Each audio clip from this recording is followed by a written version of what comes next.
Umuugong ang tensyon sa loob ng palasyo matapos kumalat ang balitang tila may mga puwersang nagtutulak umano kay VP Sara na umupo bilang pangunahing leader habang patuloy na kumakat ang mga ibinabato kay PBBM na issue.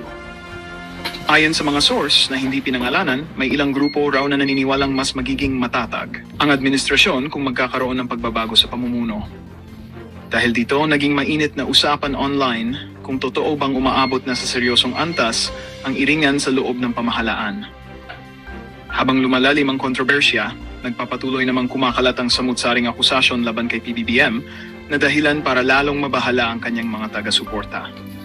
Ilang political analysts ang nagbabala na maaring magdulot ng malaking kaguluhan ang patuloy na pagpapalaganap ng mga hindi kumpirmadong impormasyon. Sa social media naman, hati ang publiko may naniniwalang may matinding alitan sa loob, habang ang iba na may naniniwalang bahagi lamang ito ng political na intriga. Sa kasalukuyan, tahimik pa ang magkabilang panig at wala pang inilalabas na opisyal na pahayag ukol sa issue. Gayunpaman, inaasahang magsasalita ang mga kinaukulan sa mga susunod na araw upang patahimikin ang lumalalang espekulasyon at maibigay ang tunay na kalagayan sa publiko. Sa ngayon, nananatiling nakatutok ang bansa sa bawat kilos ng palasyo, umaasang malilinawan ang sitwasyong patuloy na nagbibigay alab sa mga usaping politikal.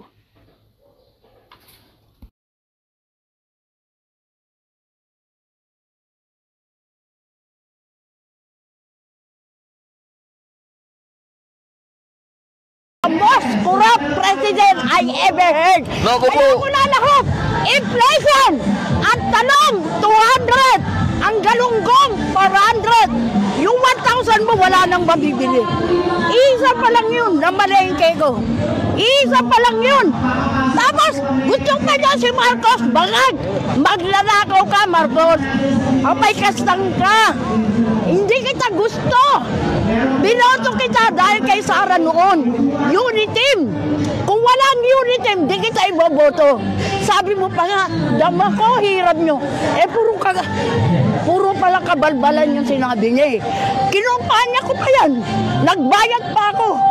Kasi dahil kay Sara, kung hindi nagpabola si Sara, o nasaan na si Sara, tinarador mo!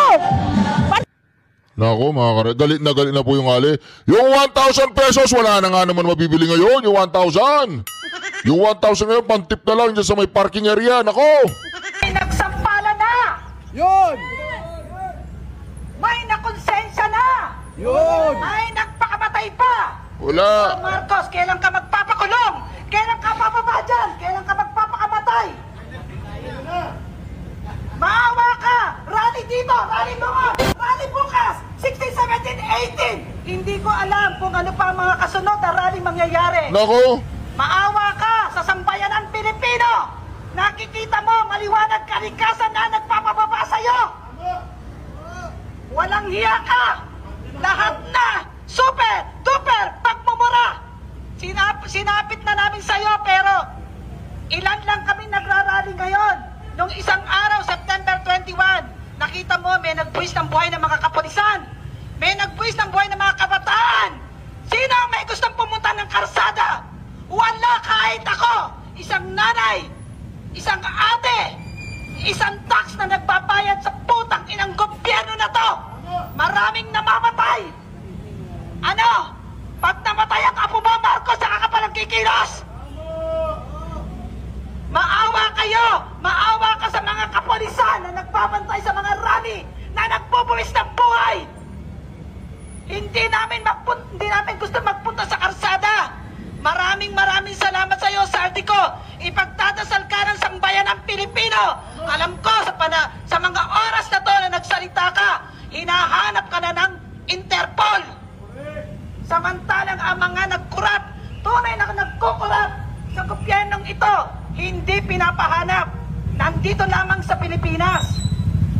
Alam ko, sa darating na 16, 17, 18, lalabas ang mga taong bayan. Magmula ngayon, mag-noise barrage na tayo para sa ating karapatan. Ninanakaw ang ating karapatan. Ninanakaw ang ating pagkatao. Correct. Ano pa? Ano pa, Marcos? May nagpakamatay na sa DPWS. Ikaw sa Malacanang, wala pa magpapakamatay. Ikaw ang ugat ng lahat.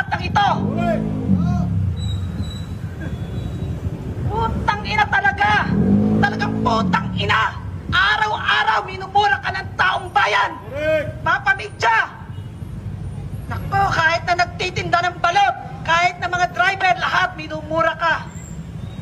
Ewan ko kung bakit wala kang pinapakulong sa mga taong magnanakaw. Siguro, ang kasagutan dyan ay ikaw ang magpakulong sa sarili mo. Mga sambayan ng Pilipino, alam ko, kayo ay nanonood lamang sa media, sa mga vlogger. Kayo ay nanonood lamang. Pero ngayon, lumabas na kayo para ipaglaban natin ang ating karapatan. Karapatan na ninakaw ng gobyernong ito.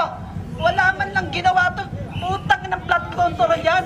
Dati nung nagrarally kami, pinag-uusapan, BICAM, El Policare, PhilHealth, SSS, walang nangyari. Kaya mapapaputang ina ka talaga. Ngayon, blood control, nawatay na mga tao. Mga sasakyan, naglubugan, naglutangan. Kailan ka bababa, Marcos? Marcos, magkaroon ka ng utang na loob sa mga taong bayan. Wala nang ibang kasagutan sa nangyayari ngayon kundi mag-resign ka. Huwag mo nang ipahanap si Saldico. Huwag mo nang ipahanap dahil hindi ka papayagan ng Diyos na makita mo si Saldico. Kung papatayin nyo ang taong, ay nako, ang taong nako konsensya. Kung ipapatay mo pero wala na. Hindi ko malaman kung ano ang mga pinagsasasabi mo sa media. Hindi ko malaman kung ano yung 20 pesos na binibenta mo sa Cebu na bigas. Tama ba yon? Hindi ko maintindihan. Walang kaso. Walang ebidensya kay Martin Romualdez. Sinong ginagago mo? Talagang mapapaputang ina ka. Talaga. Marcos, mag-resign ka na. Ikaw lang ang ugat nito. Maraming salamat po. Nako, malulupit po yung binitawan ni ma'am. No? Ang nag-deliver papunta sa O, yan po si Saldico ha. Intayin daw po natin yung part 4. Magandang hapon po. Inilabas ni dating Congressman Zaldico ang anyay mga resibo na tumatanggap umano ng kickback sina Pangulong Bongbong Marcos at dating House Speaker Martin Romualdez mula sa budget insertions. Sinabi rin ni Ko na wala siyang natanggap na kickback at lahat napunta sa Pangulo at kay Romualdez. May hamon din sa Ombudsman ang dating kongresista at nakatutok si Jonathan Andal. totoo po yung sinasabi. Ang mga litratong ito ng mga hilera ng mga maleta, resibo raw ni dating Congressman at House Appropriations Committee Chair Zaldico sa kanyang diretsang pagdawit kina Pangulong Bongbong Marcos at pinsan nitong si dating House Speaker Martin Romualdez sa mga aniyay budget insertion. Sabi ni Ko, record ito ng deliveries na ginawa niya at ng kanyang mga tauhan. Wala pong perang napunta sa akin. Lahat po ng insertion napunta sa ating Pangulo at Speaker Martin Romualdez. Ako lang at ang aking mga tao, sila Paul Estrada, Mark Tiksay, at ang aking mga security ang nag-deliver papunta sa bahay nila Pangulong Bongbong Marcos at Speaker Martin Romualdez sa North Forbes Park, South Forbes Park hanggang sa Malacanang. Hindi direktang sinabi ni Ko na pera ang laman ng mga ito, pero sinigundahan niya sa video ang pahayag ni Orly Gutesa sa Senado na nag-deliver daw siya ng mali-maletang pera sa bahay nila Ko at Romualdez. Sa affidavit ni Gutesa, sinabi niyang nag-deliver siya roon ng mahigit 40 maleta ng pera na tinawag niyang basura. Si Gutesa ang surprise witness si Senator Rodante Marcoleta sa Blue Ribbon Committee hearing noong September 25. Totoo po yung sinasabi ni Orly Gutesa na nag-deliver siya sa Forbes Park. Totoo din po ang sinasabi ni Orly Gutesa na nag-deliver siya sa Malacanang nung siya ay nasa Senado. Sabi pa ni Ko, sa 100 bilyong pisong isiningit umano sa 2025 budget, ang nakuha raw ng Pangulo, 25 billion pesos. After po ng approval ng budget sa General Appropriations Act of 2025, nagtanong po ako sa DPWH kung magkano ang kailangan na ibigay sa Office of the President o ang SOP na bigayan. Ang sinagot sa akin ay 25%. Ang ibig sabihin nito, 25% ng 100 billion ang SOP na kailangan ibigay kay BBM mismo. In total, 25 billion ang napunta kay Pangulong Bongbong Marcos. May hamon naman si Ko kay Ombudsman Jesus Crespin Remulla. Patunayan niya ngayon ang pronouncement niya. Imbestigahan niya ang fraternity Brad at ang kanyang kaibigan na si Speaker Martin Romualdez. Imbestigahan din niya si President Bongbong Marcos. Sabi nga ni BBM ng SONA, let's do it right at mahiya naman kayo. Yun! Po ba? May panawagan din siya sa Senado. Nananawagan din po ako sa Senado na imbestigahan ang 100 billion insertion ni Presidente. Alam ko po na hindi gagawin ni Ombudsman Remulla ang hamon ko. Pero magaling ang Senado sa investigasyon at ako ay naniniwala na dahil sa kanila, lalabas ang katotohanan. Tinanong ng GMA Integrated News ang abogado ni Ko kung ano ang nagtulak dito na basagin ang katahimikan. Sabi ni Atty. Ruy Rondain, hindi niya pa masagot ito dahil hindi pa raw niya nakokontak si Ko simula kahapon. Para sa GMA Integrated News, Jonathan Andal na... Nako mga ka-reaction, talagang ang nakikita po natin ngayon, yung naratibo ay na kay Saldico mga ka-reaction. Ang tanong, ito po ang tanong mga ka-reaction, hanggang kailan matitiis ng mga Pilipino itong ginagawa po ng administrasyong Bongbong Marcos?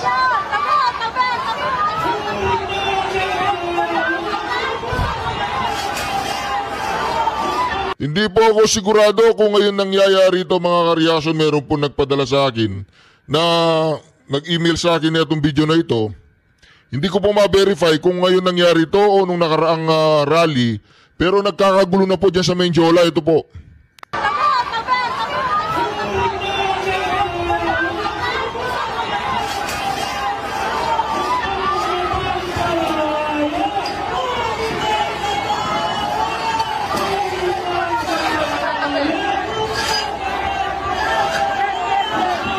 Feeling ko mga ka-reaction, hindi po ngayon ito, pasensya na po kayo na ipakita ko sa inyo. Feeling ko hindi po ngayon ito mga ka-reaction. Pero balita ko mga ka-reaction, maglalabas po si Saldico. Maglalabas po si Saldico ng susunod niyang video ay mahaba. Mahaba po mga ka-reaction. Kaya dito, inaabangan po natin kung kailan niya ilalabas kasi yung kanina mga ka-reaction ay medyo mahikli lang po.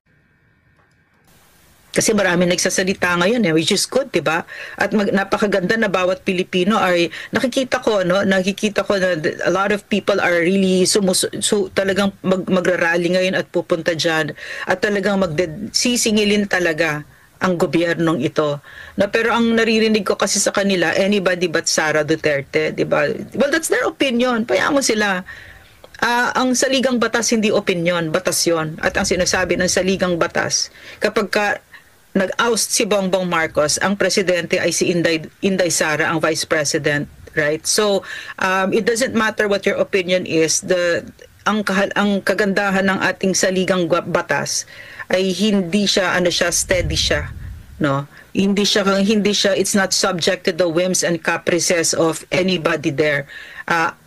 Unfortunately, that was what has happened with Bongbong Marcos's administration, where the law hasn't just been bent, it's been mangled beyond recognition. No? So, it's very important for us to speak out because more so kasi yung nakita natin, no, for me personally, no, sino ba nakita natin na nalulunod diyan sa typhoon noon? Di ba mahihirap? Sila yun yung mga bahay nila na tagpi-tagpi, wala silang kapasidad na pumunta sa Manila at mag-rally or mag-social media or ganon. So boses nila tayo, magsalita tayo para sa kanila kasi sila hindi nila kaya, 'di ba?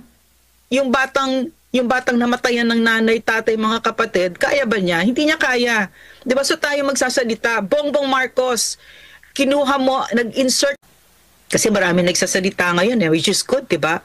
At napakaganda na bawat Pilipino ay nakikita ko na a lot of people are really talagang magrarally ngayon at pupunta diyan at talagang sisingilin talaga ang gobyernong ito. Pero ang naririnig ko kasi sa kanila, anybody but Sara Duterte, 'di ba? Well, that's their opinion. Payagan mo sila. Ang saligang batas hindi opinion, batas 'yon. At ang sinasabi ng saligang batas, kapag nag-oust si Bongbong Marcos, ang presidente ay si Inday Sara, ang vice president, right? So, it doesn't matter what your opinion is. ang kagandahan ng ating saligang batas ay hindi siya steady siya, no? Hindi siya it's not subject to the whims and caprices of anybody there.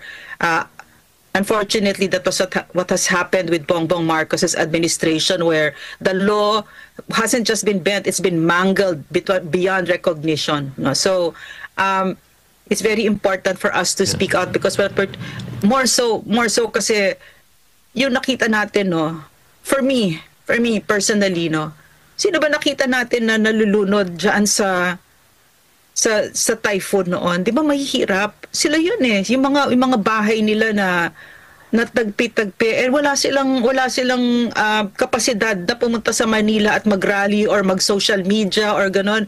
So boses nila tayo, magsalita tayo para sa kanila, kasi sila hindi nila kaya, 'di ba? Yung batang namatayan ng nanay, tatay, mga kapatid, kaya ba niya? Hindi niya kaya. 'Di ba? So tayo magsasalita. Bongbong Marcos, kinuha mo, nag-insert ka ng 100 billion. Alam niyo ba dito sa Tokyo, meron silang underground na hindi lang flood control kundi flood proof ang buong Tokyo. Hindi na dito flood. Kung may flood a few minutes and then wala na. And that flood it's very cavernous. I've been there. It's so impressive. It's only worth 88 billion. Can you imagine? 88 billion pesos. Kung hindi magnanakaw ang mga politiko natin, kung hindi magnanakaw ang Pangulong yan, maraming hindi namatay, maraming hindi nawalan ng bahay, ng mga kamag-anak. So, that's the burden of the presidency, which is why I don't even know why anybody wants to be president, no? Except pag magnanakaw ka. Yun yung rason kung ba't mo gusto maging president. Yung mga yan, mga buwisit na yan, 'di ba? So, imbis na magsilbi ng maayos, kasi na-experience namin yun kay PRRD eh.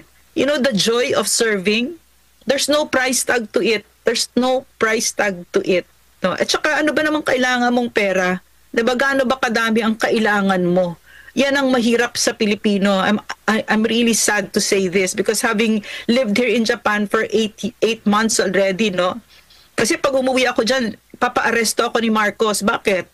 Kasi nagsasabi ako ng katotohanan, 'di ba? So anyway, having lived here, nakita ko, no, yeah, we're saying that Marcos is magnanakaw, etc. Lahat ng mga yan magnanakaw. Pero sino ba nagbumoto diyan? 'Di ba tayo?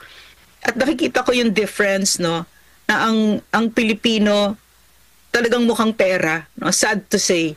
Ang lipunan natin, mga scammers, mga matapobre, mga social climbers, mga pwedeng bilhin. 'Di ba? Ilan ba yung nababribe na yan? 'Di ba nasya-shock tayo na, di ba dati galit na galit ka kay Marcos? Bakit ngayon? Percy Sendanya, Akbayan, 'di ba? Akbayan, galit na galit kayo kay Marcos.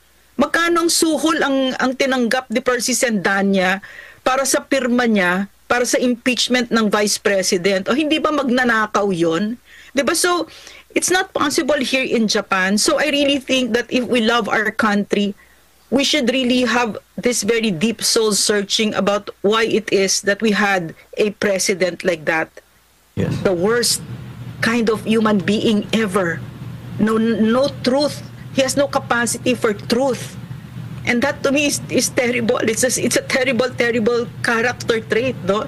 No, the worst. Why is it possible for the Filipino people to have had a president like this, while it's impossible here in Japan to have a president like that? A person like that is not possible in Japan na aakyat yan sa lipunan, lalo na maging head nila, maging prime minister. Never. Hindi papayag ang mga Hapon. At saka yung ganyang klaseng tao sa Japan, magpapakamatay yan pag naging ganyan siya. Dorobo, magnanakaw. So we really should have a very soul searching as a nation for why this has happened, because it's not just Marcos, no, it's also us, it's also in our traits. Because why is this possible? Our leaders are a reflection of who we are as a people. So we really need to understand why it was possible for us to have a leader like that. Terrible, the worst kind of human being ever. You think, Doc, his leadership has to do something with some of the government officials, like including Bryce? he's not scared to lose 150 million for betting, for displaying all this money on the billiard table. You think it's because of his... Wala na silang takot eh. Yeah. Pagdating sa pera. Yes, definitely. No, I hope I understood your question right, because I can only see it from my perspective as somebody who worked under PRRD, no, as an appointee of PRRD, and worked with him very closely in all those years that he sat in office. And you know, we were so scared of him. He had that moral ascendancy. No, because I saw him kick undersecretaries who were corrupt. I mean, like literally kick them. Sinipa niya. Galit na galit siya. So talagang lahat kami, at saka pag kumakain kami with PRRD, I say this story often because it was our lived reality. That he would say, no, ito lang ulam natin, no? Tsaka simple lang ulam natin. Kung ano kinakain ng simpleng tao, no? Meron tayong fried chicken, meron tayong sabaw, meron tayong whatever. Tapos sasabihin niya, kasi okay naman yan, kasi hindi natin pera yan, pera ng taong bayan yan. In other words, sineryoso namin yon, kasi leader namin siya. Eh kapag ka leader mo magnanakaw, katulad ni Bongbong Marcos, na pagka pumunta ka ng Malacanang, na nagawa ko naman, nakapunta ako ng president na yun, si Bongbong Marcos, nakita ko yung spread, nakita ko yung buffet, breakfast, lunch, sa opisina ni Bersamin. May steak, may lobster, buffet. Mga walang kahihiyan, ang kakapal na mga mukha nila sa Pilipino. Kaya nakita ninyo kung paano yung trato. Kasi si PRRD, his leadership was such that he would, what did you see? We saw him bow to us, diba? And that was something that he really, it was really authentically him. PRRD yun, nahihiya siya. So kami din, nahihiya din kami. I remember no, na I traveled with my family and we could have gone business class, but I said no, kasi people might know me and they might think that I'm spending money of the people, diba? So we'll stay economy. So sa madaling salita, dahil ang leader ko ganon, nahihiya siya sa Pilipino, ikaw din, susunod ka, nahihiya ka din. Pero itong kakakapal na mga muka, nagpo-post pa sa Facebook at naggumigiling-giling pa yung ASEC Lia Badilla na yon, and etc., whoever of these people are, they're not ashamed. And they keep on lying to the Filipino people over and over and over to the point where they're already insulting our intelligence. Ang kakapal ng mga muka. Why is that? Because your leaders like that, exactly like that. And unfortunately, the wife is the same. Nakakahiya. Alam mo si PRRD, everything was maayos with him. He was ours, 100%. His personal life was maayos, no? However, it didn't get in the way of him serving our country. This one who runs our country, his wife, who's very corrupt also, that according to rumors that we've heard, no, and mukhang pwede siyang isubstantiate, is one of the top smugglers in customs. Diba? So all of these things have to be addressed. No, and this has to be laid out there because you have already raped the country and you've really destroyed it beyond recognition, so that now the CPP, NPA, you know, even as we're speaking right now, the CPP, NPA, NDF inside BJMP, no, yan sila Vic Ladlad, the top terrorists of the country, are sitting down with our children and recruiting them. Meron ng agreement with their schools, and the BJMP, they allow it because Marcos allows it. He doesn't care. He doesn't care. He's indifferent. Why is that? Because he's a drug addict. Diba? So, how did we get to this point that we were led by a drug addict? And that should stop. That should stop. Sa Doc, looking back, Doc, sa pagiging matapang po ninyo, nila ka Eric, sa pag-expose, is in spite po sa mga expose, sa paghahayag po ninyo ng katotohanan, kung ating babalikan, hindi po ito tinanggap ng pamahalaan bagkos nakulong pa po kayo.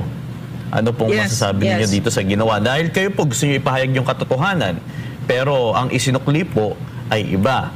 Gaya na lang kay Pastor, gaya na lang kay PRRD. What can you say about this that happened to you, Doc, before? ano mo Franco, no, brother, Franco Jade, mga kababayan, I'm very philosophical about it, and it's something that you need to embrace when you fight for something like this.